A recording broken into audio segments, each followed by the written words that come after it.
Hi everybody, welcome back. Thank you so much for watching. Welcome to my latest volume of my hashtag 365 days of samples. Do people still watch this? I feel like not many people might watch these updates anymore.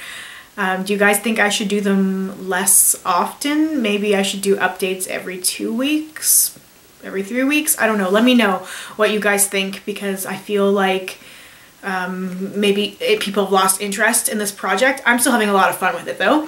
So I'm just gonna dive in and talk about the products first that I would not purchase. So the first item is from OPI Avo Juice. It's a hand and body lotion. The scent is Peony and Poppy, which I really liked because it was sort of this spring and fall combination, which I really liked. It was definitely very different. I just don't like hand and body lotions. Obviously, I've talked about before, I don't like putting lotions on my hands. I don't do it. Body lotions are okay. I just don't like how long things take to settle in. So generally with stuff like this, I will put it on like this part of my arm while I have my sleeves rolled up so that I don't have to worry about, you know, the lotion on the skin and then having to put clothes on top of the lotion that isn't quite dry yet. I do not like that feeling at all. The Estee Lauder, the Estee Edit Dissolve the Drama makeup cleanser, facial cleanser, makeup remover, whatever, didn't work very well for me. It made a big mess all over my face. So I had, you know, like the mascara running down and everything, and it seemed like it was gonna be pretty effective, but then when I went to wipe it away, it just sort of spread everything around my face and it was just a huge mess. So this was a big fail for me. The Biore nose strip, I mentioned these before, is that I like these ones, but ever since doing this project I found one that's a charcoal strip, which I like so much better, and I felt that the charcoal ones worked so much better with my skin than just the regular ones did. And lastly, the Too Faced glitter glue. I already own the full size of it, not in this pretty new packaging, but in the old packaging. I just can't get the glitter glue to work for me. I used it today, and like a few hours after putting on my makeup, I still noticed like massive glitter fallout like all over my face. And I've noticed this repeat problem with this glitter glue, which I've heard so many people rave about, but for me, I just can't seem to get it to work quite right for me. I finished up another one of the Bumble & Bumble Full Potential Hair Preserving Shampoo, as I talked about in my last update, that I was going to be digging out these samples and trying them and rotating through them. I don't like using the same shampoo and conditioner every time, and I just recently got a new set to try out from Influenster, so I don't know if I'm going to dig out another packet anytime soon. So that's why this is remaining in the try again section. And the Peter Thomas Roth, the Cucumber Gel Mask, it was okay, and I've used it before, and I'm pretty sure I have a deluxe size sample floating around in my sample box. I like it, but I don't know if I like it enough to purchase it. It seems to be one of those like gray area products where it's like it works enough. I like it enough, but it's not spectacular, and it's not something that I would spend money on, but I would definitely use it if someone gave it to me. I've encountered a few products like this where it's like I like it, but not enough to actually spend money on it. And then my favorite category, the products I would purchase, the Urban Decay Pore Perfecting Complexion Primer Potion.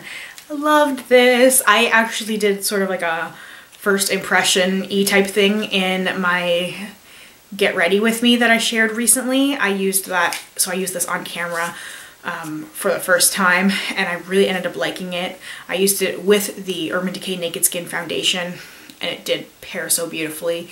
It was so good that I looked at all my primers and still thought about buying it, and was on the Sephora website, but it was sold out. So I think that was a sign that the makeup gods were saying, finish your primers, girl, before you buy a new one. But I definitely really like this, and I'm not surprised because I generally love Urban Decay products. So this is definitely going on my list to purchase. The Nude Detox Gentle Brightening Fizzy Powder Wash. I ended up really liking this. This is really brightening.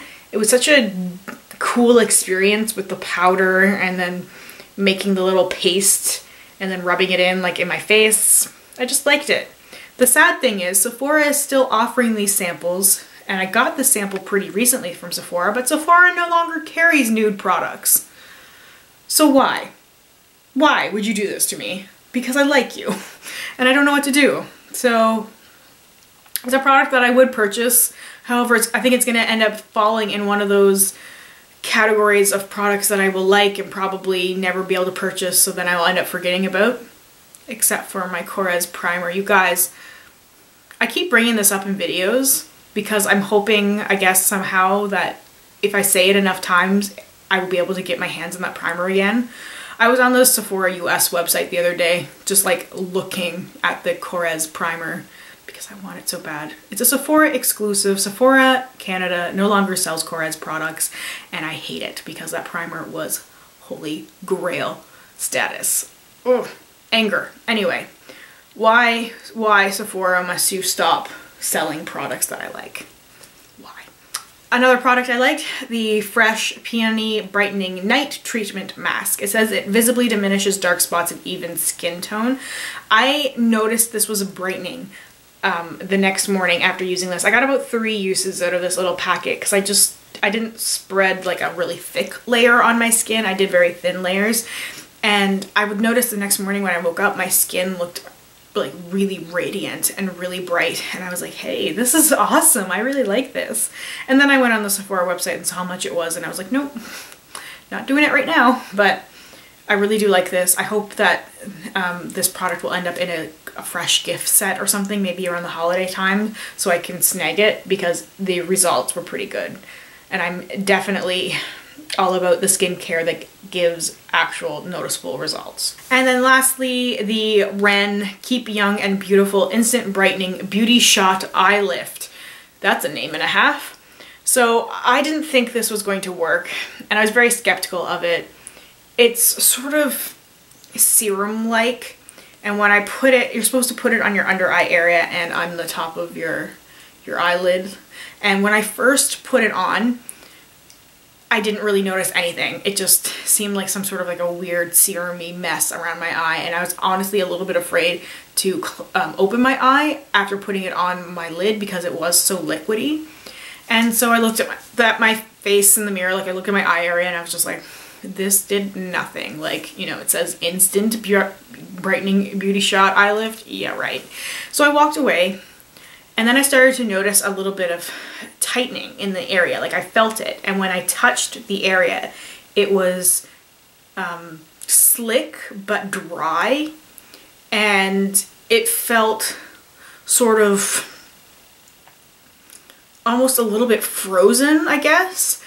And it was a really strange experience, just like I hadn't experienced anything like that. So then I went and looked in the mirror, and this was probably a couple of minutes afterwards, maybe 5 or 6 minutes, and I went in, and like any of the little like fine line creasy things I get like in my under eye area were completely gone. Like my whole under eye area was just like completely smoothed out.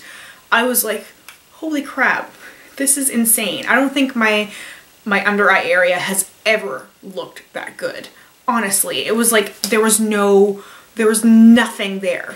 I don't know about the long-term effects of this. I don't think this is supposed to be something that, you know, improves your skin. I really just think it's some sort of treatment that will make your under eye or just general eye area look better. And I can say it definitely did that for me. And I was really incredibly impressed with just how good my eye area looked after using this product. Alright, so all those deluxe size products are still haunting me.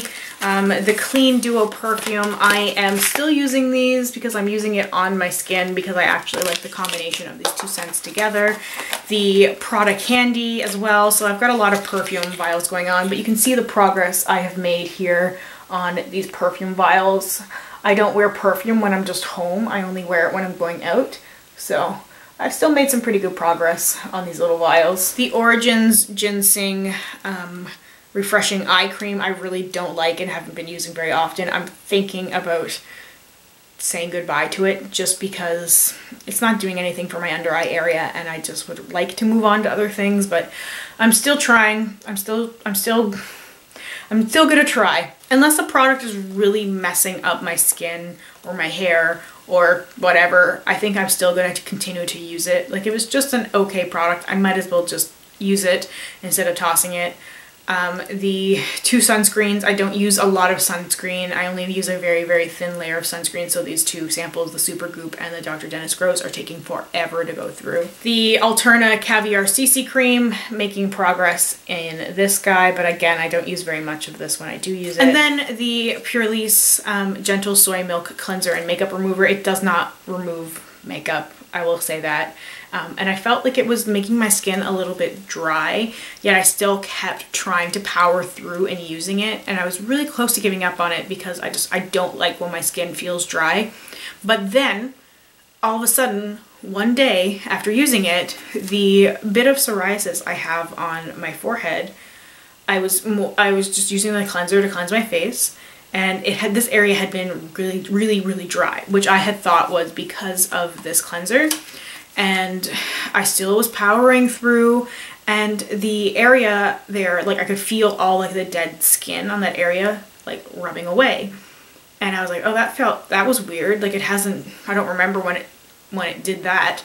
Usually it would get really dry and then it would get somewhat flaky, and it was really like just not a fun thing to deal with. But ever since then, which was a couple of days ago, this spot has been really smooth, a lot less red, and much more manageable. So maybe this is helping with that, which makes no sense at all. I am still using my prescribed skincare as well for like the areas where I need it, but I had been using that before anyway, and I hadn't noticed as much of a difference. Like, it was just sort of keeping it in control a little bit. So this, I don't know if this maybe made it worse before it got better, but it's definitely the best it has been in like a year. So I'm very happy, and I'm gonna keep using this. And then the Maradeso, the all-in-one moisturizer, which says it's a day and night moisturizer, an eye cream, a toner, and cosmetic primer for all skin types.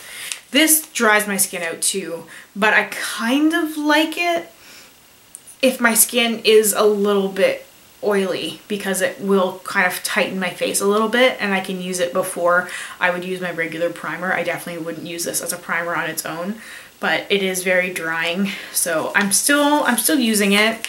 I don't know, maybe this is also something to help my forehead thing.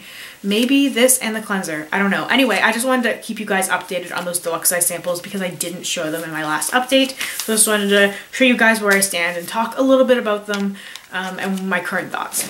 All right, so the sample box, I am ready to dive in here and choose 7 more samples for the week. I'm just hoping to get some different things, some things that I'm not currently working on, so I won't have like 4 sunscreens.